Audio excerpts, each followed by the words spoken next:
পুনর্বাসনের বিষয়ে ভারত যে শেষ পর্যন্ত তার সর্বোচ্চ করণীয়টা করে যাবে সে কথা আমি শুরু থেকেই বলে আসছি, নিশ্চয়ই দর্শক আপনাদের অনেকেরই মনে থাকার কথা।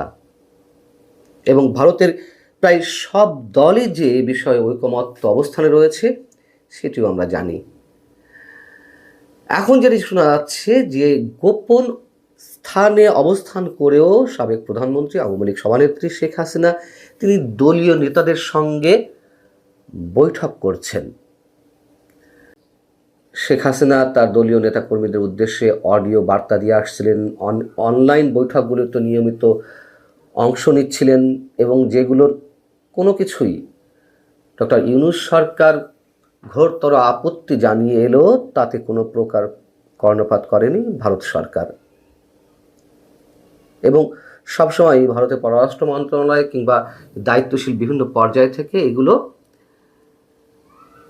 ক্ষেত্রে বলা হয়েছে যে কারোর বাক স্বাধীনতায় বাধ সাধে না ভারত। এমনকি বিবিসিতে দিল্লিতে এবং কলকাতায় অফিস ভাড়া করে দলীয় কার্যক্রম পরিচালনা করছে সেখানে অবস্থানরত আওয়ামী লীগ নেতারা, এমন একটি প্রতিবেদনও তো প্রকাশিত হলো, যদিও সেটি অস্বীকার করেছে ভারতের পররাষ্ট্র মন্ত্রণালয়। তো এতদিন বিভিন্ন অডিও বার্তায় কিংবা অনলাইন বৈঠকগুলোতে শেখ হাসিনা তার বক্তব্য প্রচার করে এলো বা তার নির্দেশনা বিভিন্ন বিষয় দিয়ে এলো, আমরা হঠাৎ করে দেখলাম তিনটি আন্তর্জাতিক বার্তা সংস্থা বা গণমাধ্যম, যেমন রয়টার্স, CNN সহ 3টি গণমাধ্যমে তার সাক্ষাৎকার প্রচারিত হলো একযোগে। এটি তো আর ভারত সরকারের অনুমতি ছাড়া সম্ভব নয় নিঃসন্দেহে। যাই হোক, এখন তিনি নিয়মিত ভারতের বিভিন্ন গণমাধ্যমকে অনলাইনে সাক্ষাৎকার দিয়ে যাচ্ছেন এবং সেগুলো প্রকাশিত হচ্ছে। এর মধ্য দিয়ে আমরা শুনলাম যে গত 23শে জানুয়ারি একটি সংবাদ সম্মেলনে তার ভার্চুয়াল উপস্থিতি, তার বক্তব্য শোনানো হলো। তারপর শোনা যাচ্ছিল যে তিনি ভিডিও কলে আসবেন এবং যে কোনো সময় ভিডিও কলে যুক্ত হতে পারেন। যেহেতু ভিডিও কলে যুক্ত হলে সেটির মাধ্যমে সংশ্লিষ্ট ব্যক্তির লোকেশন নির্ধারণ করা যায়, অনেকেই পারে, সেই জায়গা থেকে তিনি ভিডিও কলে এতদিন যুক্ত হননি, এখন যে কোনো মুহূর্তে ভিডিও কলে আসতে পারেন। আবার বেশ বেশ জোরে সোরেই বিভিন্ন গণমাধ্যমে আসছে যে তিনি দিল্লির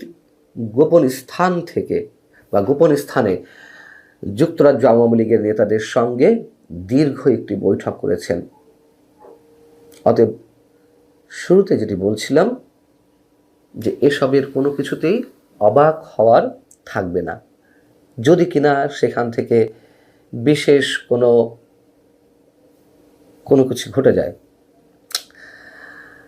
গণমাধ্যমকে যুক্তরাজ্য আওয়ামী লীগের নেতারা যেটি বলছেন, ভারত সরকার দিল্লিতে কঠোর নিরাপত্তা বেষ্টনীর মধ্যে বিশাল একটি বাড়িতে শেখ হাসিনাকে অত্যন্ত মর্যাদার সাথে রেখেছে। শেখ হাসিনাকে সেবা ও সহায়তার জন্য অনেকেই কাজ করছেন। এই বাসস্থানের নিরাপত্তা বলয়ও কয়েক স্তরে বিন্যস্ত। শেখ হাসিনার ছোট বোন শেখ রেহানা এবং সাবেক তথ্য প্রতিমন্ত্রী মিস্টার আরাফাতের মতন কয়েকজন নিয়মিত তার সঙ্গে দেখা করছেন। এমনকি মাঝে মধ্যে তার ছোট বোন শেখ রেহানাও সেই গোপন স্থানে, তার থাকার স্থানটিতে একসাথেই অবস্থান করেন। যেই বিষয়গুলো গণমাধ্যমে এসেছে সেখান থেকে জানা যাচ্ছে যে লন্ডন থেকে যাওয়া যুক্তরাজ্য আওয়ামী লীগের 5 নেতা 21শে জানুয়ারি শেখ হাসিনার সঙ্গে দীর্ঘ এই বৈঠকটি করেন। কড়া নিরাপত্তা বেষ্টনী পার করে নিরাপত্তা বাহিনীর সদস্যরা শেখ হাসিনার থাকার স্থানটিতে তাদেরকে নিয়ে যান এবং মোবাইল ফোন বা অন্যান্য কোনো সামগ্রী নিয়ে যাওয়ার অনুমতি দেওয়া হয়নি। শেখ হাসিনার সঙ্গে যারা সাক্ষাৎ করেছেন তাদের একজন গণমাধ্যমকে বলছেন যে কঠোর নিরাপত্তা ব্যবস্থার মধ্য দিয়ে সাক্ষাৎটি অনুষ্ঠিত হয়।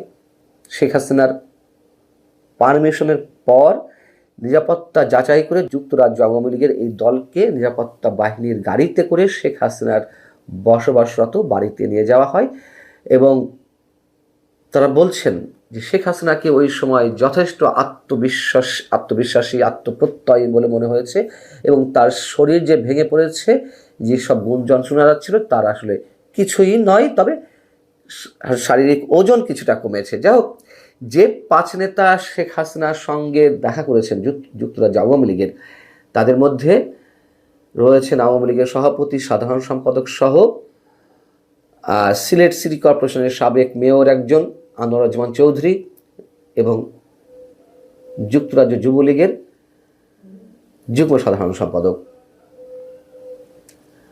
এবং ভারতে 1 সপ্তাহ যুক্তরাজ্য আওয়ামী লীগের এই 5 নেতা অবস্থান করে 26শে জানুয়ারি তারা লন্ডন ফিরে গেছেন। এই হচ্ছে বিষয়। 2024 সালের 10 ডিসেম্বর এই যুক্তরাজ্য আওয়ামী লীগের নেতাদের সামনে ভার্চুয়ালি ভাষণ দিয়েছিলেন শেখ হাসিনা। গত 21শে জানুয়ারি যে বৈঠকটি যুক্তরাজ্য আওয়ামী লীগের নেতাদের সঙ্গে হয়েছে, এটি নতুন কোনো বৈঠক নয়। এর আগেও আওয়ামী লীগের কয়েক নেতা একসঙ্গে, যারা কলকাতায় অবস্থান করছেন এই মুহূর্তে, তারা শেখ হাসিনার সঙ্গে বৈঠক করেছেন। অতএব খুব শিগগিরই যদি এইসব বৈঠকের মাধ্যমে কি হবে আমি নিশ্চিত নই, তবে এটুকু বলা যেতে পারে যে যদি বড় কিছু ঘটে যায় তাতে অবাক হওয়ার কিছু থাকবে না। রাজনীতিতে শেষ বলে কিছু নেই, সেই পুরনো কথাটি আমাদেরকে সবসময় মনে রাখতে হয়। এবং আল জাজিরা যে একটি প্রতিবেদন প্রকাশ করেছে, শেখ হাসিনা নেই, পলাতক, নির্বাচনে আওয়ামী লীগ নিষিদ্ধ, কীভাবে টিকবে দলটি, সেটি বিষয়ে আপনাদেরকে জানিয়েছি। অতএব বাস্তবতার জায়গা থেকে যা কিছু দৃশ্যমান আমাদের সামনে, হঠাৎ করে তার মধ্য দিয়ে অনেক কিছু যদি ঘটেও যায়, নিশ্চয়ই সেখানে বিস্মিত হওয়ার কিছু থাকবে না, খুব স্বাভাবিকভাবেই